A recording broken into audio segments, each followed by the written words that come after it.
লন্ডনের চিকিৎসা শেষে আগামী সোমবার দেশে ফিরছেন সাবেক প্রধানমন্ত্রী ও বিএনপির চেয়ারপারসন খালেদা জিয়া।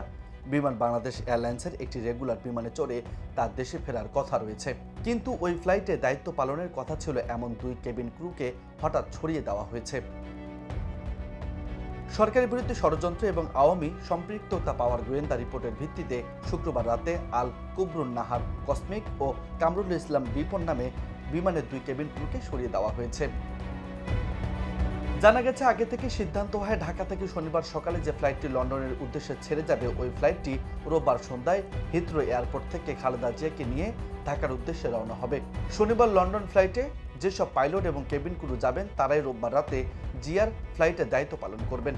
বিষয়টি নিশ্চিত হওয়ার পর থেকে ফ্যাসিস্ট এবং আওয়ামী লীগ সরকারের দোসর কেবিন ক্রুরা তৎপর হয়ে ওঠে ওই ফ্লাইটে যাওয়ার জন্য, কিন্তু বিমানের ঊর্ধ্বতন কর্তৃপক্ষের সহায়তায় আওয়ামী সুবিধাভোগী কেবিন ক্রুদের একটি সিন্ডিকেট চক্র শুক্রবার দুপুরে ওই ফ্লাইটে তাদের যাওয়া নিশ্চিত করে। পরে শুক্রবার গভীর রাতে গোয়েন্দা রিপোর্টের ভিত্তিতে ওই 2 কেবিন ক্রুকে সরিয়ে দেওয়া হয়। আল কুবরুন নাহার কসমিক বিগত সরকারের সঙ্গে ঘনিষ্ঠতার কারণে নিয়মিত শেখ রেহানার ফ্লাইট পরিচালনা করতেন। আওয়ামী লীগের বিভিন্ন সংগঠনের সঙ্গে তার প্রত্যক্ষ এবং পরোক্ষ যোগাযোগ ছিল বলেও জানা গেছে। শুধু তাই নয়, শেখ হাসিনার এপিএস গাজী হাফিজুর রহমান লিকুর সঙ্গে তার ঘনিষ্ঠতাও ছিল। অন্যদিকে জুনিয়র পার্সার কামরুল ইসলাম বিপন গত 15 বছর ফ্যাসিস্ট আওয়ামী লীগ সরকারের রাজনীতির সঙ্গে সরাসরি সম্পৃক্ত ছিলেন।